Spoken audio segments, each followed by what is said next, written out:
Hey guys, what's up and welcome back to our channel. If you're new here, my name is Nikki and I'm a new grad nurse working on a labor and delivery unit, and I've gotten a few requests on this topic, so I'm finally making this video. I'm going to be talking about how I wrote my cover letters to stand out on my applications. I mentioned in a couple other videos that I do feel like handing my cover letter to the nurse manager that I now work for has helped me secure this position in labor and delivery. So if you guys are looking to get a job or are looking to get into one of those specialties that people are saying is difficult to get into, I think a solid cover letter will never hurt you and might actually help you. So if you're interested in how I wrote them and how I made them a little bit different, how I use them to my advantage, that's what we're going to be talking about here. As always, I would appreciate it if you hit that thumbs up button, leave any comments in the section down below, and subscribe to my channel so that you don't miss another video from me. So with that, let's get started.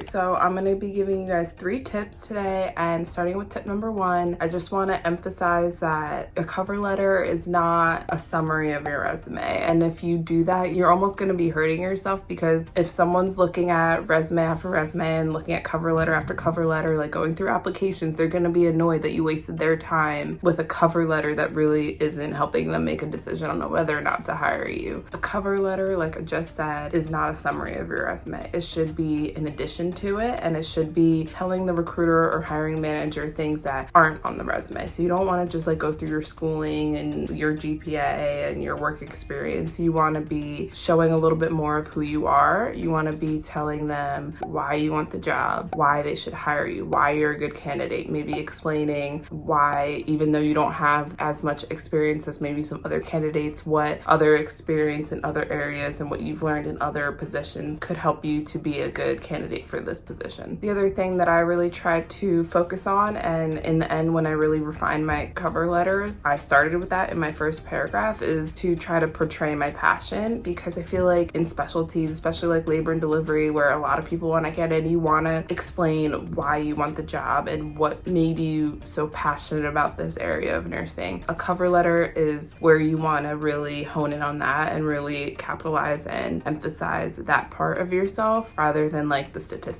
about yourself. So my first tip, do not just reiterate your resume in like paragraph format on your cover letter. Tip number 2, and it kind of goes with something I mentioned in the first one, but try to grab their attention from the get-go, from the first paragraph, from the first sentence they read. So like I mentioned before, in the end when I like really refined my cover letters, I started my cover letters with my passion and explaining why I want to be an L&D nurse. And I found this really great example online. The example was for obviously a different position, and for like not nursing, some like engineering job or something, I don't remember. But I started my cover letter with, I remember the day that I decided to become a labor and delivery nurse. And I think that kind of can break the pattern of reading like, you know, boring, monotonous, all the same cover letters, and when they read that, it kind of stands out. Just try to come up with something like that. Like I would Google good cover letters or interesting cover letter starters or something like that to give yourself ideas, because obviously like I'm not a professional. Like I went to Google and typed in how to write a good cover letter, and my cover letters also evolved as I kept applying. When I was applying in the summer before like I got this job, I was getting kind of frustrated and anxious and desperate for a job. And I had like one format, and I kind of just like switched around like some of the things so that it made sense for the position. And it was like one of those just like generic cover letters. And I feel like when you find a way to kind of stand out and to have a different kind of attention grabber at the beginning, I think that really makes a difference for you to stand out. And obviously standing out helps you get chosen for the position. At first, like I had like a generic starter at the beginning of every cover letter, and I would just switch it out depending on the position and the organization. So I would just say, "Dear hiring manager, I am extremely excited to apply for X position at Y company." And then I would just talk about how I'm a recent graduate, where I graduated from, and that was kind of like the type of cover letter that I'm telling you guys not to write, because I don't think that it's very interesting or attention grabbing. As I realized that I wanted to get into labor delivery at the hospital that I am now, as I was rotating through the nurse residency program, I prepared like a really good cover letter for them and Googled some more attention attention grabbing cover letters or creative cover letters, just Google them. Like I said, I'm not a professional, and I did what anybody else would do, and I just went to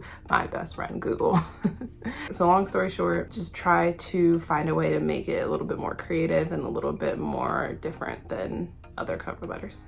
And then tip number 3, my last one that I have for you, is keep it concise and keep it to the point. You don't want to be going on and on about your life story, starting with the day you were born to the present day when you're writing this letter. Like, that's just too much. And cover letters are meant to kind of help recruiters and hiring managers decide whether or not they should go forward with an interview, if they should look further into your application. They're going through so many applications sometimes that they don't have time to read every word that you say. If you don't have anything interesting at the beginning, or if they see that your cover letter is 3 pages long, they're not even gonna read it. So you want to be able to tell them why you want the job, why you're a good candidate, and why you want to work for them in a concise manner so that they actually read it and that they actually get to know you a little bit more. Otherwise, you're just gonna be hurting yourself, and they're not gonna look at your cover letter, and they're probably not gonna take a second look at your application. So those are my 3 tips on how to write a good cover letter for any nursing position. I hope that helped. I hope that you guys get to typing and get those jobs that you really want, into those specialties that people keep telling you are difficult to get into. So I just want to wish you good luck. I hope this helped. If it did, make sure to hit that thumbs up button. Any questions, comments, concerns, leave them down below. I'll get back to you. And as always, please consider subscribing to my channel. I would really appreciate it. It really helps me to grow my channel, helps with the YouTube algorithm. And again, good luck, and I hope you guys get your dream job. I'll see you guys next week. Bye.